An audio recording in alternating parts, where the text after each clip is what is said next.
Welcome to the Man of Recaps. It's Luke Cage, Season 1. Luke Cage starts at Pop's barbershop. It's a grand old place. Pop's a nice old man, and Luke's there sweeping a broom. See, his old dead wife Reva somehow is related to Pop, so they're fam. Luke's got to pay rent, so he's got a second job over at Harlem's Paradise. That's the hottest club in town. It's owned by Cornell Stokes. He's called Cottonmouth, and he's the big crime boss of Harlem. His cousin Mariah's not in on the crime game. She's legit. She's a city councilwoman. Luke's just a dishwasher, but a bartender's out sick, so they ask him to fill in. He used to own a bar, of course, so he's really good at this. He meets this hottie, she's looking up at Cottonmouth, though. Cottonmouth's doing a deal with the Puerto Ricans. It's happening tonight. He's selling them a bunch of Hammer-Tech guns from Iron Man 2 in exchange for some cash. Gonna be a nice, easy deal. But of course, some guys come to stick it up. It turns into a bloodbath, but the sticker-uppers win. One of them doesn't have the stomach for it. He's like, we weren't supposed to shoot anyone. So one of his partners shoots him, and they get out of there with the money. So Luke and the sexy lady go home and have sexy times. Turns out, though, she's Detective Misty Knight. She's up on the scene. She's like, I know this kid. He's a good kid. Used to hang around the barbershop. Cottonmouth's mad. He lost the money and the guns. And then this Andy Sandberg-looking guy shows up. He always wears sunglasses. They call him Shades. He works for Diamondback, who's one step above Cottonmouth, and he's like, look, I'm here to make sure things run smooth. You dig? They find one of the other kids that took the money, and Cottonmouth beats him to death. Misty's like, oh, it's another barbershop kid. Cottonmouth goes to the barbershop. See, he and Pop actually go way back. They used to roll together as kids, but Pop left the gangster life behind years ago. Anyway, they're like, yo, you seen their third friend? Like, he's probably the one with the rest of our money, and they're like, nah. But soon the kid shows up, and Pop's like, hey, you gotta go to Cottonmouth, work out an exchange, we'll give him the money back for the kid's life. Cottonmouth's like, all right, yeah, that sounds good. Pop's cool. But one of his guys gets a text about where the kid is. So this guy takes it upon himself to go there and shoot it all up. Oh, man, Pop's is supposed to be neutral. It's supposed to be Switzerland, you know?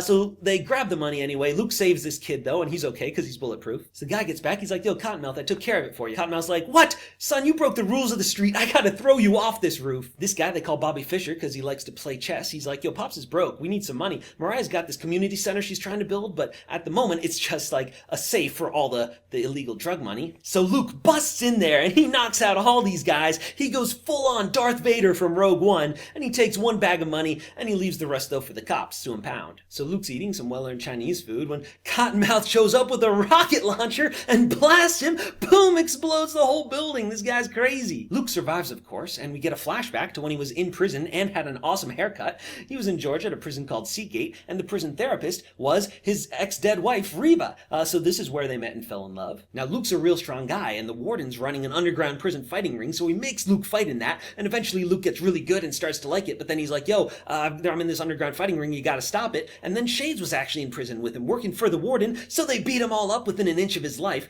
and at Seagate, they were doing crazy experiments on these prisoners to try to heal them, and so they're gonna do that on Luke, but the warden comes, he's like, nah, this guy dies, turn it up to full power. So he does, but then explosion, and it actually works. Luke is fully healed, and now he's invincible and super strong, so he punched his way out of prison. So Luke Cage punches his way out of the rubble, and everyone's like, yo, are you an invincible superhero? He's like, yeah, I am. My name's Luke Cage. He goes to Cottonmouth. He's like, yo, stop what you're doing here. It's over. And it's like, nah, it's not over. So they're fighting it, and then when Shade sees him in action, he's like, oh, I remember you. That was Carl Lucas from the prison. And he's like, look, I've got a bullet that they call it the Judas that will explode people because it's made out of like alien metal. Problem is, it's ridiculously expensive and you're broke right now. All the guns from the deal are still in police storage, so he has his dirty cop Scarf get him out, but Scarf shakes him down. He's like, I want more money for this. And he's like, no, I'm sick of this. So he shoots him right up, leaves him to bleed out, but he goes and he crawls to the barbershop to find Luke Cage. Now it's the superhero nurse, Claire Temple. She recognized Luke Cage at the diner. She's like, what up, you in Harlem? And luckily she's there with him so she can help save Scarf's life because he's going to testify. Long story short, they get Scarf to Misty. Unfortunately, he dies, but they do have his notebook with all the evidence in it he wrote down, and that's enough to get Cottonmouth arrested. Oh yeah. But with Scarf dead, the evidence is pretty flimsy, so he's out immediately. And he has an argument with his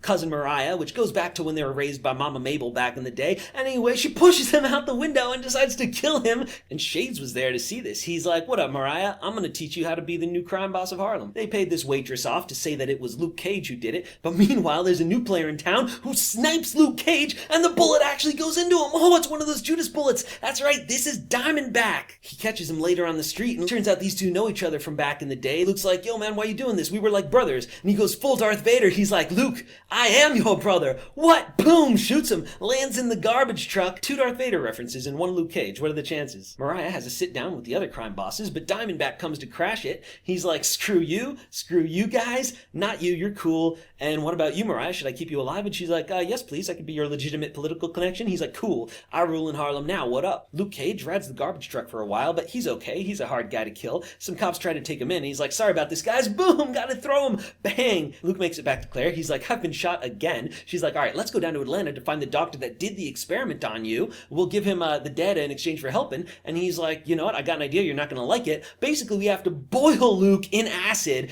to loosen his skin enough so he could do the surgery. Luckily, it works. Doctor's all excited about doing more experiments, but they don't want to let him do that. Luke's like, you know what? Screw your computer. Screw your barn. He does manage to salvage one of the hard drives, though, so, you know, he'll be back. Luke and Claire make a pit stop at his hometown where he realizes his pastor father was having an affair with his secretary, and that's why Diamondback is his actual brother. Meanwhile, Diamondback's managed to mass produce the Judas bullets. He wants Mariah to sell it to the police force legally, too. So what he does, he gets a power glove and goes out and starts beating up cops as if he's Luke Cage. Mariah holds the anti-Luke Cage rally where she's talking about the need for these bullets when Misty finds Diamondback and he shoots her. Oh, luckily Luke Cage is back in town. He shows up right there to save her, jumps off the balcony with her. But the SWAT team's fully equipped with Judas bullets now and they swarm in. Diamondback gets out of there and they think Luke's the bad guy, so they take him into custody. Misty's trying to tell him Luke's the good guy, but they're like, we gotta take him in anyway. So Luke's like, forget this, I'm busting out of here. I gotta go chase down Diamondback. Shades is arrested, but Diamondback bails him out immediately, but then tries to kill him because he's been questioning him too much. But Shades is too cool to die like this. He takes these guys out,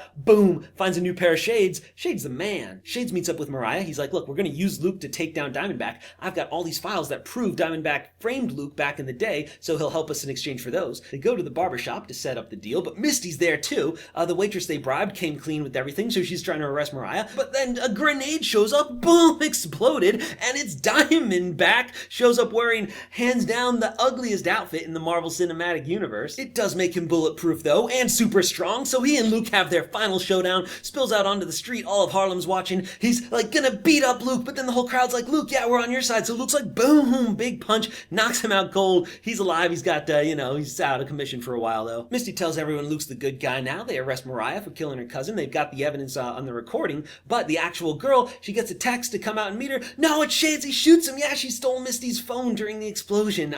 So Mariah, they got nothing. She gets to walk free. Luke's not under arrest in New York, but the guys from Georgia come. They're like, hey, since you've been all over the news, you're very clearly Carl Lucas who escaped a couple years ago. You're coming with us. So he's going back to jail, but first he gets to smooch with Claire. Yeah. And Mariah and Shades are working together, and then they get to smooch. Yeah. So Luke's sad about going back to prison. Luckily, the file still exists, and Bobby Fischer has it, so he'll probably be out soon. And the doctor that did Luke, he's the one who's working on Diamondback. Whoa! And that's how Luke Cage Season 1 comes to an end.